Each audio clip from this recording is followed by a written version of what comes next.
عايزة مكون خرافي وخطير جدا، وهيتكلف معاكي 10 ساغ أو 5 ساغ في الغسالة، وهيدي نتيجة فوق الرائعة. المكون ده هيخلي الهدوم تفرق معاكي جدا جدا، ويخلي الملابس بعد الغسيل ناعمة وقوية وكلها حنية زي ما بيقولوا. الملابس هتبقى ناعمة جدا وريحتها حلوة، وكمان مكون رخيص جدا جدا يا جماعة، وموفر معاكي في المسحوق كمان. يعني المكون ده يا دوبك هتضيفي معلقة منه. هو مكون ب5 قروش أو 10 قروش، والله العظيم استخدموه وهترجعوا تشكروني بإذن الله. أولا إضافة ملعقة من هذا المكون للحفاظ على ألوان الملابس، وكذلك يعتبر منعم للملابس جدا، وهو ملعقة من الملح، ملح الطعام. بصوا يا جماعة، ملعقة أو ملعقتين من ملح الطعام في الغسالة هيفرق معاكي جدا جدا جدا في غسيل الملابس، وهيخلي الملابس ناعمة جدا، وكمان يعتبر معقم من الملابس يا جماعة.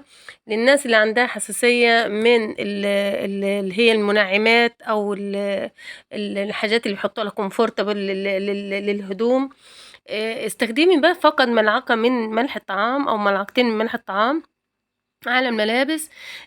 هيفرق معاكي جدا جدا جدا. اولا هو بيحافظ على الوان الملابس، يعني لو عندك ملابس جديده ومش عايزه الالوان تتغير كمان هتلاقيه بينعم معاكي الملابس، وخاصه فوط الاستحمام والحاجات زي كده، وحتى هدوم الخروج يعني.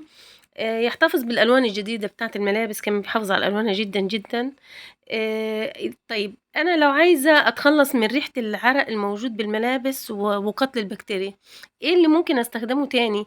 هاقول لكم على مكون حلو أوي كمان تستخدميه لريحة العرق و و و الموجودة في الملابس، وعشان تقتلي بيها البكتيريا. حُطّي ملعقة من زيت الشاي، ملعقة من زيت الشاي يا جماعة، هتفرق معاكِ جدًا، وهتخلّي الملابس ما فيهاش ريحة العرق، وهتتخلّصي من ريحة الكمكمة اللي بتاعة الملابس.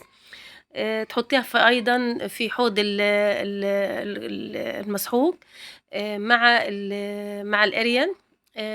بُصّوا، عايزة طبعًا تحافظي على الألوان بتاعة الملابس، فلا بديل عن الملح، ملح الطعام يا جماعة.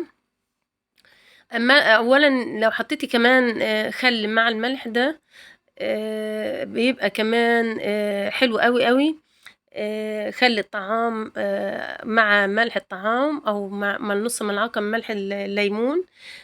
لو عايزة تنضّفي درج غسالة زي الدرج اللي أنا عندي ده، أنا قِلّة فاضي يعني هانضّفه إن شاء الله، هاحط له ملح طعام وخل ونُص كوباية أو نُص ملعقة من ملح الليمون، إن شاء الله هيتنضّف، وهيبقى أورّيكم في فيديو قادم إزاي تنضّفيها، وكمان بينضّف الغسالة وبيحافظ عليها. بُصّوا الملابس يا جماعة بعد الغسيل، بعد ما حطينا الدورة كاملة وانتهت الدورة بتاعة الغسيل، ملعقة الملح بتفرق جدًا جدًا جدًا في نعومة والمحافظة على ألوان الملابس.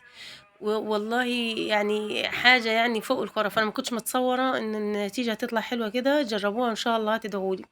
الناس اللي بتحب المنعمات بتاعة الأطفال، ولو عندك حساسية مش عايزة تستخدمي المواد الكيميائية أو المستحضرات بتاعة المنظفات، استخدمي منتج طبيعي عندك وببلاش، يعني يعتبر ببلاش يعني.